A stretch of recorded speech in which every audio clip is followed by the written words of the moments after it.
evening. We are honored to have you with us. My name is Lindsay Coates. I'm Managing Director of the BRAC Ultra Poor Graduation Initiative. Thank you for joining us to discuss as a group how government, non-governmental actors, and multilateral institutions can work together to drive toward the end of extreme poverty in our world and change systems to better meet the needs of those who are the poorest. Earlier this year, BRAC was honored to receive from the TED Audacious Project funding toward our goal to lift 21 million people out of ultra poverty by 2026 using the BRAC Ultra Poor Graduation Approach.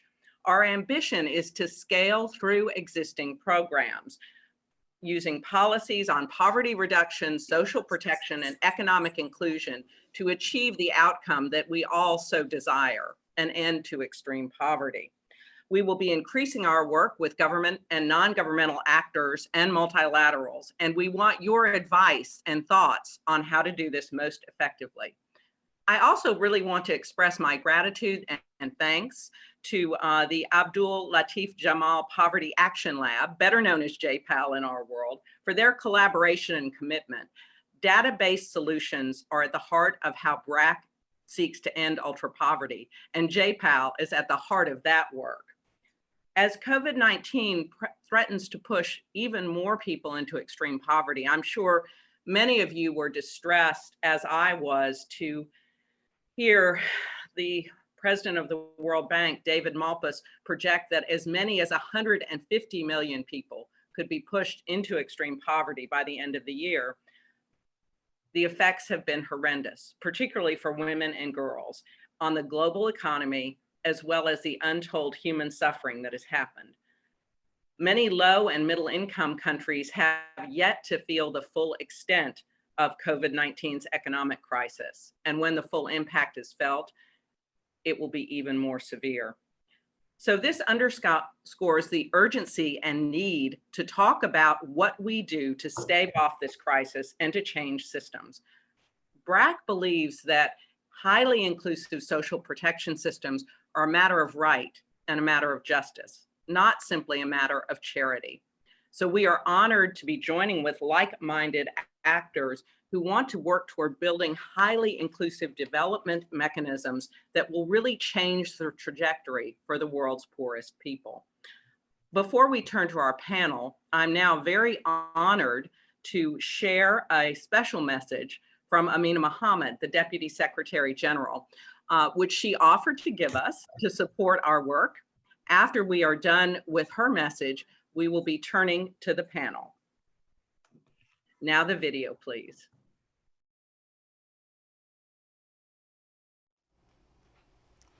Excellencies, colleagues, ladies and gentlemen, it is my great pleasure to join this discussion on driving systemic change through governments to better reach those living in extreme poverty.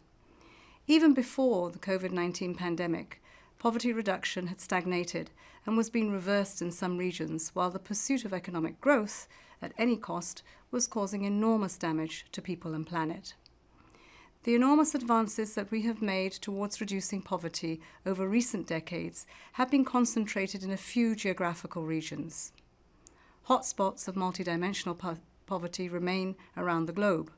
Over the same period, inequality has widened in developed countries, wages have stagnated, and social safety nets have frayed, unraveling progress towards fulfilling the SDGs and creating resilient, inclusive, sustainable communities and societies. COVID-19 has brutally exposed the fragility of our economic systems and the fragility of the progress that has been made. To quote the Bill and Melinda Gates Foundation, we have been set back 25 years in about 25 weeks. As many as 100 million people could be pushed into extreme poverty, the first such increase since 1998.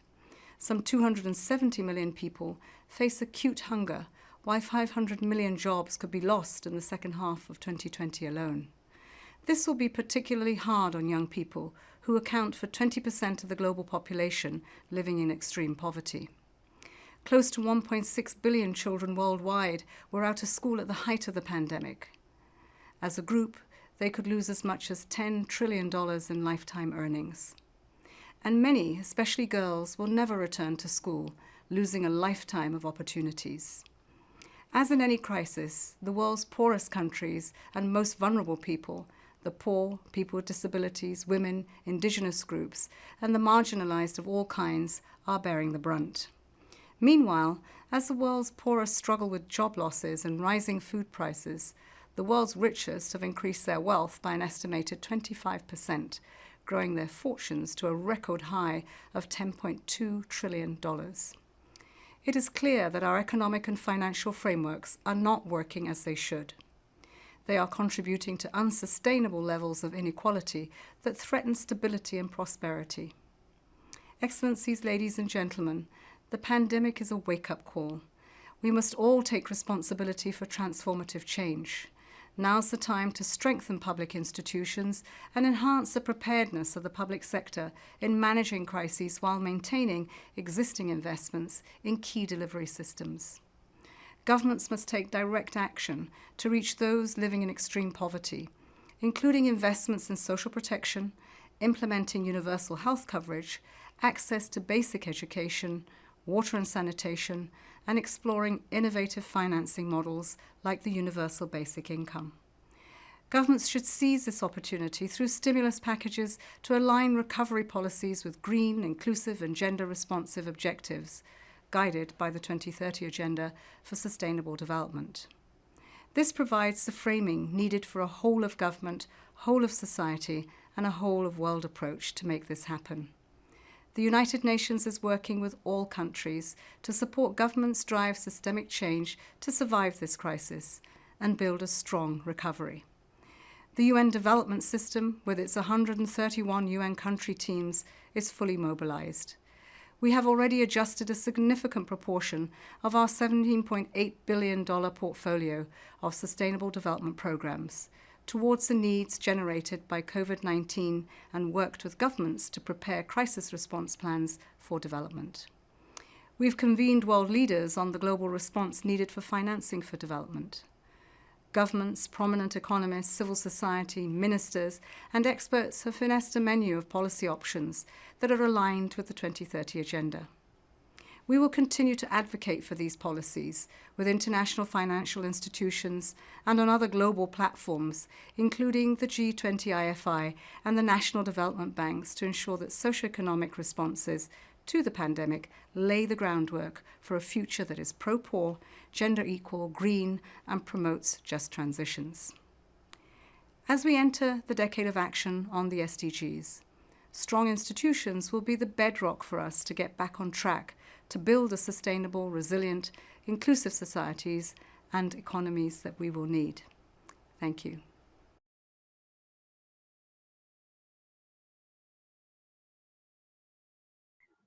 We are so grateful from those inspiring words from Amina Mohammed in support of systems change.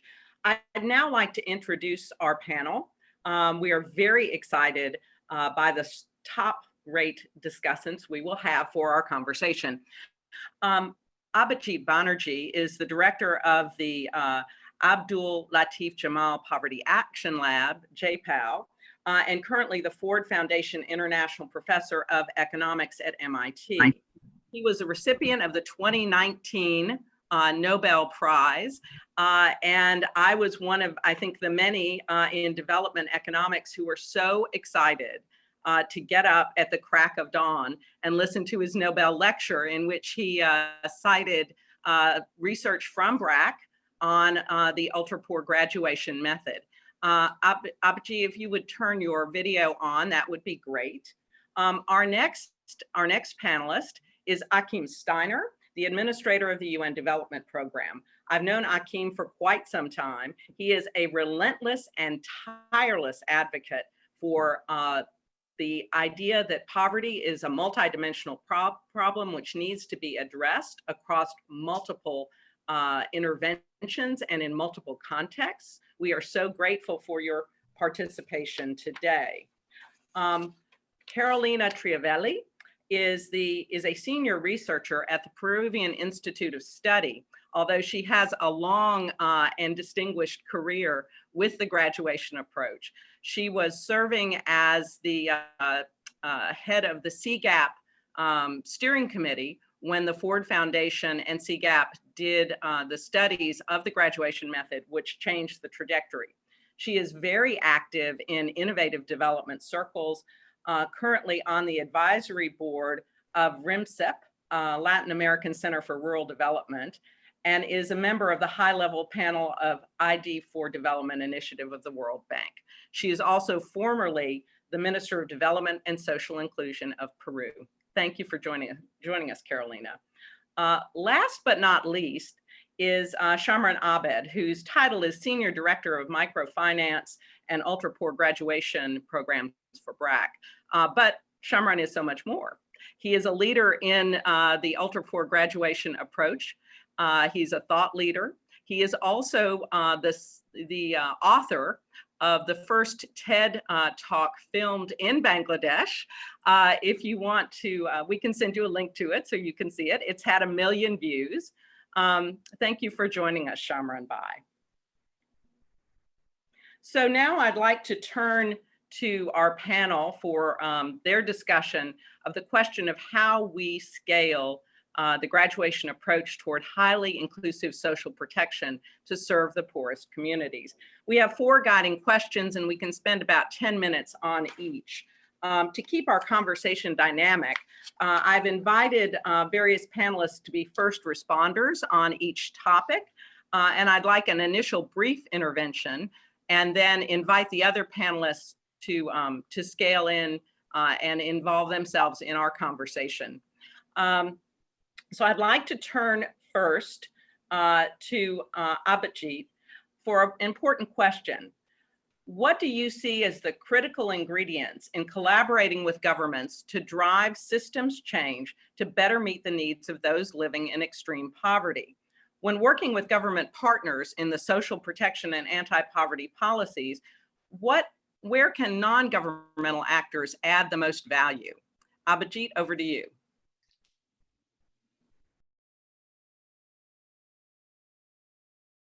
True. Thank you for having me, and thank you for putting together this event. I guess in this pandemic, it becomes increasingly clear that in the way we have thought about extreme poverty in the world is often sort of drives a lot of the way we make policies. And I think one of the ways in which the pandemic has really been educative is by exposing how much of that is sort of misguided. The sense of, I think we start with this idea that there is, and you hear this not just in, you hear it in India, you hear it in the US, you hear it in France, this idea that poor people are somehow intrinsically lazy, and therefore you need to keep the whip of the market over them in the process of helping. I think that particular idea, you keep hearing that idea coming back. The second idea is, therefore, and relatedly, that when you help poor people, you make sure that you don't that the limits of that are it's completely on its, I don't know what to do, it's completely it's alive and it's not well.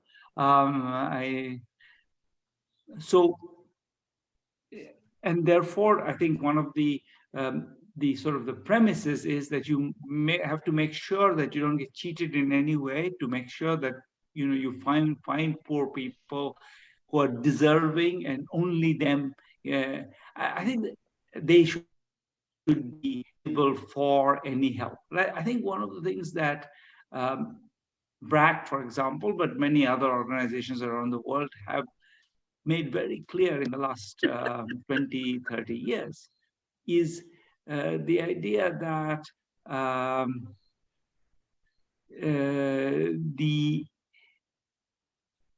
the most of, I think, the main causes of poverty have nothing to do with the individual. They have to do with the conditions people are born into, the conditions that they have to endure, the conditions that we throw at them, like, for example, the policies that were taken to so-called mitigate the pandemic. The combination of these things, which are essentially external to individuals, determine where and how they fare in life. And I think that idea, I think the most important sense that I say all this because I think we often in JPAL, in our work, we tend to emphasize practical solutions. But I think one of the places where I think the conversation has to go is we also need to take hold of the greater conversation on what constitutes poverty and what constitutes helping people. I think in some ways, I think that broad ideological space is often sort of left aside by people who want to contribute to practical solutions. But I think at this point, I feel that I hear this message so often. The French president just gave a speech where he was, he knows that if you help poor people too much, they were going to become lazy. He expressed that thought. And I hear that thought so often that it seems to me that part of what we need to do in helping and working with governments is to, in a sense, create an ideological space which is legitimate to help people without that judgment. I think that's a key piece of where we need to get to. Beyond that, I think it is important and that's a space that will be created by people outside the government in the non-governmental sector, as is the space of bringing new ideas in. I think systems change is often, I want to resist a little bit too technocratic an interpretation of systems change, because I think that's where I feel we often, in a sense, contribute the least. I think in the ideas, in the formulations, in the concepts, in the thought leadership is where we often, in showing that things can be done and showing that poor people can lift themselves out of poverty if you give them a little bit of help. That's I think the biggest single contribution we can make. The rest of it, the systems change, I don't know how much expertise we actually have. I think I feel more reluctant to speak out on that. Abhijit, I really appreciate that reframing and reminder of the nature and scope of the problem, and I very much agree with your sentiment and share that distress. Carolina or Achim or Shameran, do you wish to sort of weigh in on this sort of question of what can we do to support government, or how can we hold government accountable for the kind of change we'd like to see? Carolina, do you want to weigh in on that? Yeah, for sure, Lindsay, thank you.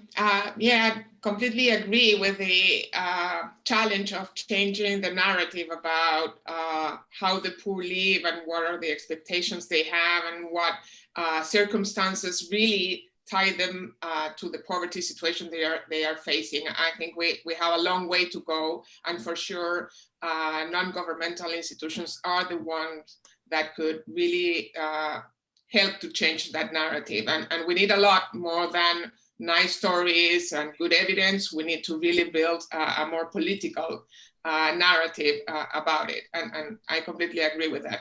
But I think we have a big challenge also in what Abhijit was saying, and bringing new ideas to governmental practice. Governmental systems change very slowly, and they need to adapt to new narratives in very complicated ways. So bringing new ideas to governments implies that we interact with governments. We really need to make that effort. And sometimes it's not easy, it's not really conducive, and sometimes we feel like we are losing our resources in trying to do something with governments when they really don't want to work with us. And I would make the case strongly to keep doing it.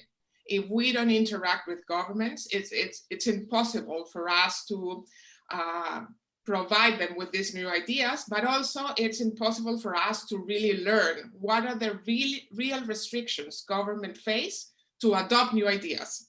Maybe there are simple barriers that they are facing within their bureaucratic set, behind the laws they are obliged to comply with, and we need to be sure that we understand really why it's sometimes so difficult for them to adopt and implement new ideas, new ways of doing the things they want to do.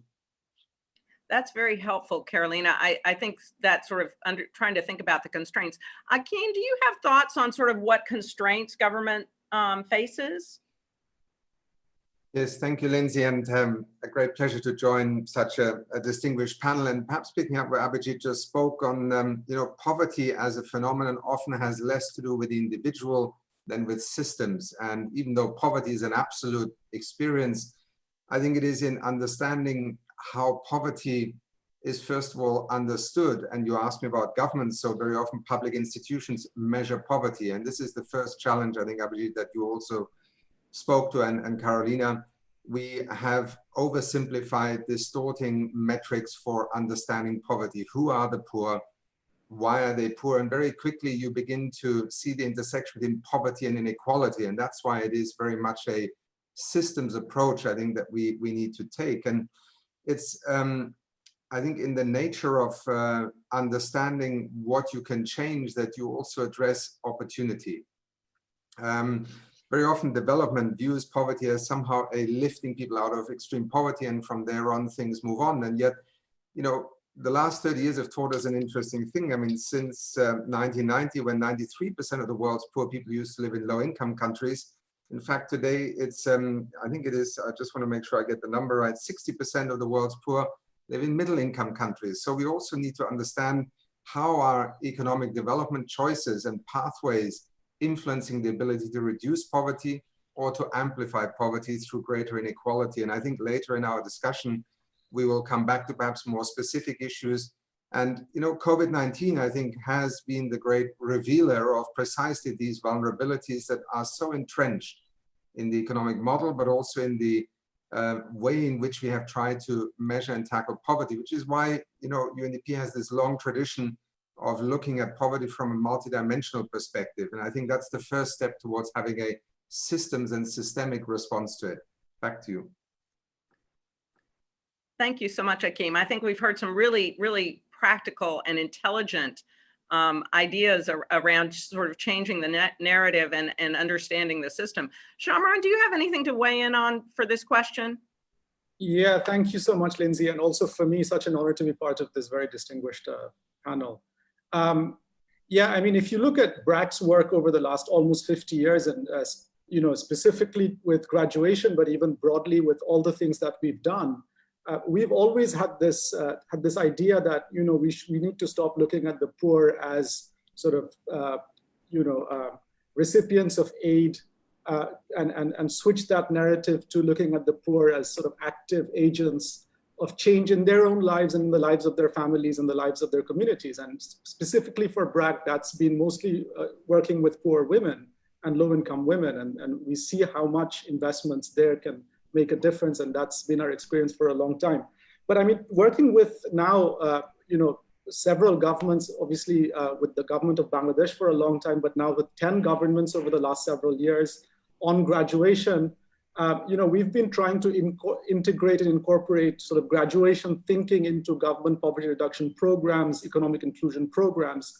And of course, I mean, it's probably worth saying that no two governments are the same. So we talk about governments, but governments are very different from one to the next. And also governments themselves are not, it might seem like large monolithic things, but they're not, right?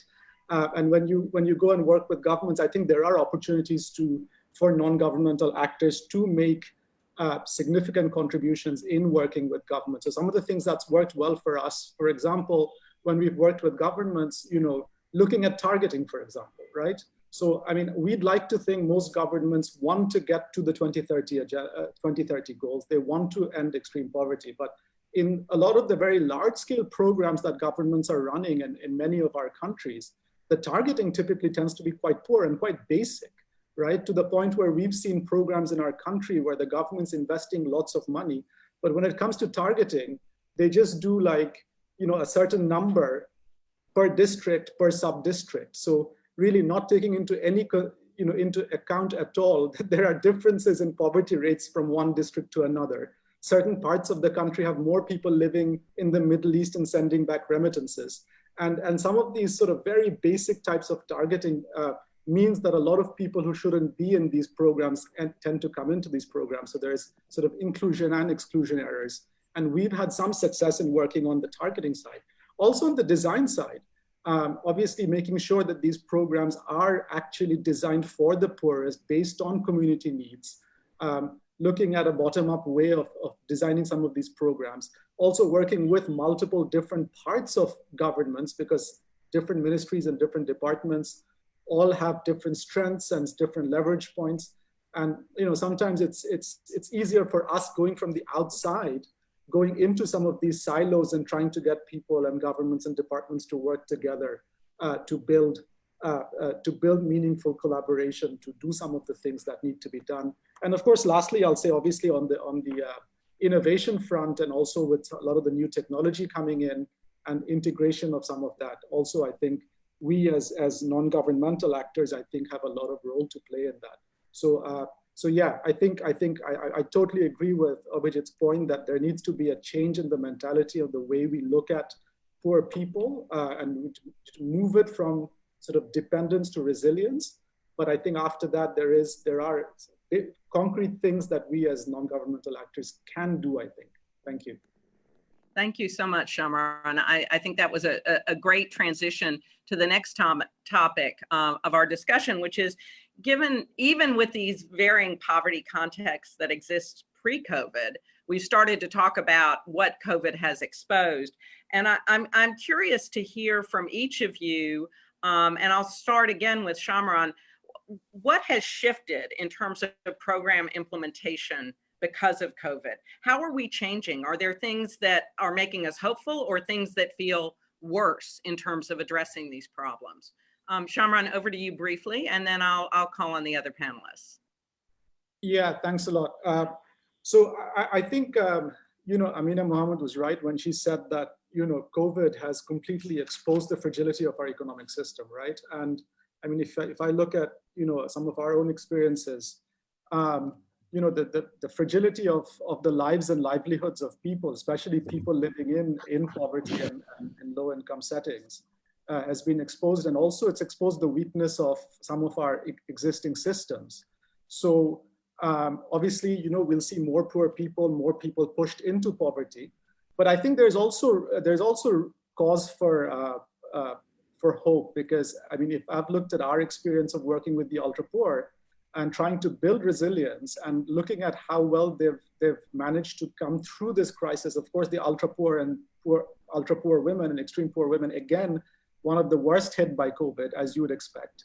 But at the same time, people, the families that have gone through our programs, if they are now, if they have productive assets, if they are better integrated within their communities and they have social capital, if they're now financially included and have access to, and are starting to build a savings portfolio, starting to have access to credit or even insurance, when they go up to shops, I mean, because they've now got greater social capital and they ask for store credit, that they're more able to get it. They have more support from friends and family and neighbors, as opposed to before they come into the programs where we see that some of the ultra poor women are socially so excluded.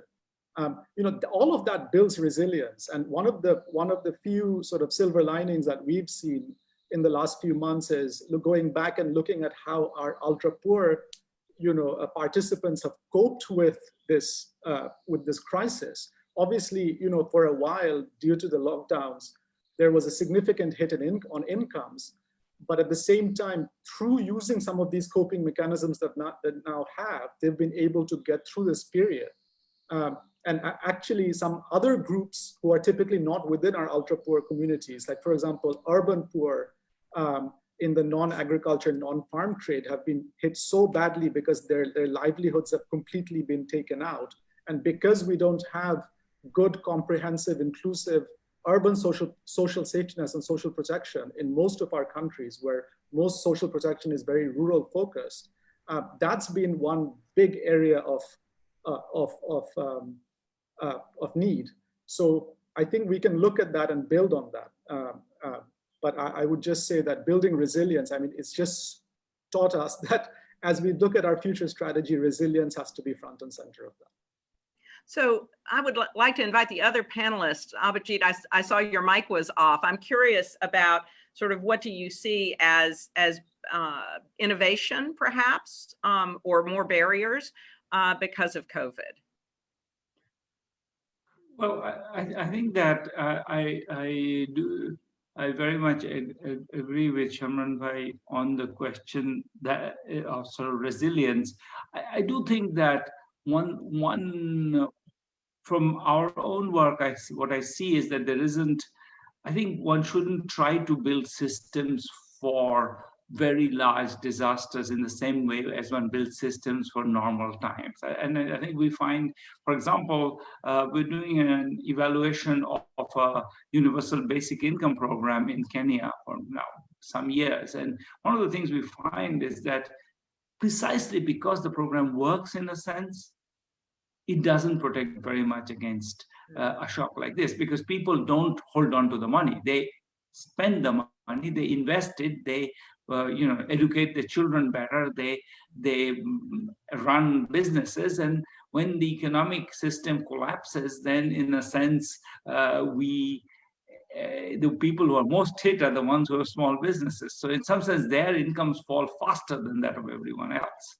And that's not surprising. It's, in a sense, desirable that they have exposed themselves to that risk. In a sense, that's what we would want them. So in some sense, I think the building social support programs needs to, while I think it's important to build resilience, I think one shouldn't focus, I think there are different objectives being served here, and keeping those clearly separate in one's mind is important. There are programs to build for the long term.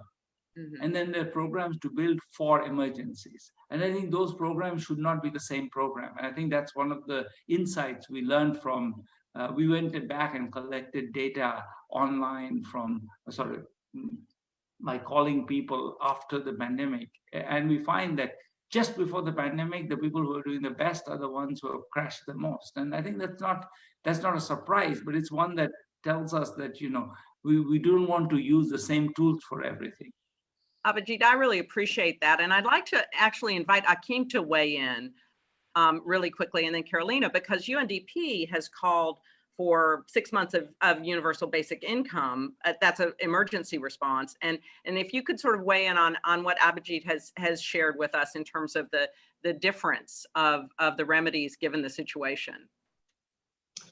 Thank you, Lindsay. Well, we refer to it as a temporary basic income because the world still is, engaged in deep philosophical, practical, and policy discussions about universal basic income. But the reason why we came out of essentially research in over 100 countries that UNDP has been leading as the technical support agency of the UN development system with these socioeconomic assessments is that we are in a real crisis right now, and the ability to contain the virus is largely premised on the ability of people being able to survive the measures that we have to take to contain it.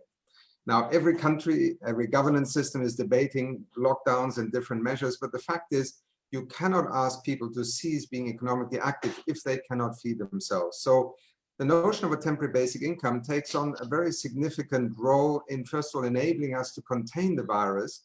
And here, perhaps, Abhijit, it might be interesting to delve a bit deeper. I agree with you that something that is designed for a crisis may not be for a regular moment. But I think the second challenge we face right now is in essentially expending enormous amounts of money at famous fiscal space, and the mounting debt requires us to already use the crisis to also invest in systems that can carry us forward out of a crisis into a development recovery. And there it becomes very interesting, because the fact is that half the world's population has no social protection whatsoever, 4.4 billion. If you focus on the countries with poverty, developing nations, that proportion goes up to 60, 70, 80, 90%. In many developing countries, 80 to 90% of people operate in the informal sector. So add these two together and you have two critical variables that are also fundamental to development recovery that we could learn from the crisis measures. And the temporary basic income is, in one sense, an immediate measure to simply allow people to cope with a health crisis. But in investing in the identification of the poor and providing them with cash access, you can also lay the foundations for a more systemic social protection system, but also an economic transfer of resources that allows people to innovate, to invest, and to essentially recover from this crisis in due course. And that is something we are looking at very carefully right now. And I think innovation and allowing people to design the strategies in their own reality and pragmatically, I think is going to be fundamental to the success of this. But that's perhaps two thoughts to share. No, thank you so much, Achim. That's really helpful. Carolina, would you like to weigh in briefly on this question? And then we'll turn to our final discussion point. Yeah, just two small things that will add to this. The crisis showed that the people that is already receiving social protection or social programs or any type of interventions to cope with poverty were better off in the crisis because they were known, they were able to receive a cash transfer quickly, they were able to go to with their phone to use their bank account, and those were the privileged ones to receive aid. The ones that were just above them were unknown for most governments, didn't have a savings account or e-wallet available, and in several countries they didn't have IDs. So it was very difficult for governments to really build a rapid response to help those people that were not the ultra poor, that were really entering a very vulnerable situation due to COVID, because the railways, the basic railways were not there. So I think IDs, having a social registry, having savings accounts or e-wallets for everybody, knowing the phones that of each citizen are becoming essential services that we need to put in place to ensure that we could build on top of that really rapid responses from governments and from civil society. Because if you don't know the people you need to help, it's a lot more tougher, and it takes very long periods of time to really deliver the aid in the right moment. Thank you, Carolina. I think that's a terrific and very practical set of points. Our last discussion topic, and I'm going to invite Achim to speak to it first. Given that there are shifting government priorities and changes in leadership of government, what are some effective ways that those of us who are outside of government can support long-lasting change for programs that really serve the poorest populations? Achim, I'll turn to you first. Well, perhaps just building off the previous discussion, I think in this crisis, we are seeing an extraordinary phenomenon. I mean, there is a simultaneous governance experiment going on across the world that is probably without precedent in history, because never have had different countries' economic systems had to respond. Now, in last year's Human Development Report, UNDP identified two key variables in terms of future drivers of inequality. One of them was digital, and the second was climate change. And I'll, at the risk of oversimplification, just use these two examples to perhaps look at how do you design and help governments, in a sense, invest a way forward out of this crisis while addressing these phenomena. And I think here, Carolina just spoke to, some of the digital lessons we have learned. I think we forget that most poor people still live in the rural areas, in the rural economy. So connectivity is fundamental. There is nothing to stop us in the next 2 to 3 years to essentially take fiber optic cables into virtually every village in the rural areas. It is a generational investment, but if you look at it in the context of the stimulus that is being deployed, and sadly, mostly in the rich countries with very little preparedness to also co-invest in poorer countries, we could do extraordinary things. And I think that possibility of coming out of this crisis with governments making a strategic and deep commitment to addressing connectivity and all that comes with it, the digital foundations of that economy of today in some ways and certainly of tomorrow, would be a massive way of investing in preventing greater inequality, because that's what the Human Development Report basically foresaw. If you don't address that inequality in the way it exists today, then it will simply amplify the situation. The second is that green economy narrative, taking climate change. You can either, oil prices are very low, fossil fuel prices are very low for countries that still have perhaps 60, 70% of their population not having access to electricity. This is the moment to build your, coal-fired power station, invest in, traditional mobility, or to invest in tomorrow's energy economy, but also in tomorrow's development opportunities. And this is where we certainly are very encouraged by the increased attention that governments are putting on these options. And really, the truth is, this is a moment of choice, extraordinary choices that need to be made by leaders under extremely difficult conditions to maintain a perspective and a vision that is informed not only by short-term crisis management, as Abhijit and all of my fellow panelists said, but by investing in a development pathway that reduces inequality and enhances sustainability. You will get already two filters that allow you to make very significantly different choices about where to invest scarce resources. And that is, I think, the moment in time that we find ourselves in. And the worst thing that could happen to us is that we kind of buy ourselves back to where we were before. We all know it, and we all know that the next time around it will be even worse, unimaginable as that may seem to many in this moment in time. So for governments, I think whether you're an NGO, an academic, a think tank, a United Nations development program, it is to help governments see possibilities, opportunities, risks, to manage complexity and uncertainty, because that is the order of the day. But leadership ultimately is informed and wise decision making. And I think this is where we see certainly the greatest opportunity out of this crisis right now. And we have touched in the previous questions on some of the aspects of that. So my thoughts on that question. Thank you. Thank you very much, Achim. Abhijit or Carolina, do you want to weigh in on the question of sort of how do we really support long-lasting government policy change? Yeah, let me start by saying, again, we need to ensure that now that governments have realized the need of these basic railways, they need to be able to perform in a crisis. We need to push harder to ensure that those railways are set.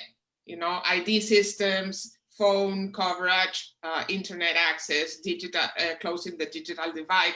There are a lot of things there. But also, I think governments are able today to take on some of the opportunities the crisis has set. For example, in Latin America, we are the more urbanized region in the world. But today, most urban citizens are realizing how really valuable is having this small rural sector that really feed us. During the crisis, we did not have a food supply problem because most family farmers were still delivering food to the cities. And that has changed the position of rural sector and of agricultural sector to be in the policy discussion. So we need to use that advantage to really rethink how we are really addressing the problems and the restrictions family farmers have in countries in Latin America. And the other thing I would like to say is that this crisis has opened a great deal of opportunities to innovate very quickly and to test for different things. Our economic inclusion program, the social program that is similar to the graduation approach, has prepared an express version of it to really restore productive assets for those who have lost them during the lockdowns. And that is a simple idea, a very quick idea that could be put in place, but if civil society, NGOs go with that type of innovations and do the evaluation, build the evidence, create the narrative for those, we could have a great improvement in how we do things from the public sector. That's very encouraging, Carolina. Abhijit, would you like to sort of have the last word on this policy question of what do we do to sort of support long-term policy change, or is that an unfair question? Given No. I mean, I think that other than the fact that I completely agree with Carolina on everything she said about building the railway, I think that my sense is that it's going to be, whether we like it or not, it's going to be several years where governments are going to be quite careful about where they spend. I have been railing against being careful in multiple countries and with no success. And I say that I think that somehow people are feeling very kind of fiscally battered, and therefore they're going to be. So I'm pessimistic about the plans for big changes coming about in this moment, unless we pick our targets. And my sense is that where I think there might be still a lever is precisely on these questions of, imagine there is another pandemic. What would be the steps to take? I think that's where I think there is a moment to be grabbed. And I think on both sides, I think we've talked about poor country governments, but I think one of the places where I think it's very important that we make the plea and we guide the conversation is in creating a global fund for such emergencies. I absolutely think that this is a complete, the fact that this is a moment where, you talk of countries sort of repositioning their aid, take the prominent example of the UK, to be more strategically useful rather than dedicated towards poverty is tragic in a sense, and it's exactly the wrong direction. In a sense, I will feel that this is a moment for the world to realize that the next crisis, as Carolina said, would be even worse. And I think and those crises are what where our shared sort of destiny on a very fragile planet are taking us. So I think that to have we need to have a global conversation which leads at least to creation of some resources that can be drawn on in this crisis, where you see that the rich countries were perfectly happy to spend money on themselves, but none of the money pretty much trickled to the poor countries where it would have really helped a lot of people who are starving, who are really suffering. I hope we think of it as this moment as being a moment of great embarrassment for the world. We were inept and we were ungenerous. I think that's how I think of this moment. Abhijit, I so appreciate your directness and candor, and I think that BRAC and the people participating in this call and watching this live stream are eager to take up the kind of challenge that you're framing, while at the same time, I think, hopefully sharing your realism and your concern. I want to thank each of the panelists. I feel that we could talk for hours and hours, and we've already run a bit over time. So thank you so much. So thank you to the live stream audience. If you want to learn more about BRAC Ultra Poor Graduation Initiative or JPAL, just Google us or follow us on social media. We have wonderful newsletters and lots of information. And this video will be available on YouTube for you to share and see and review again. So thank you to each of the panelists, and thank you to our live stream audience.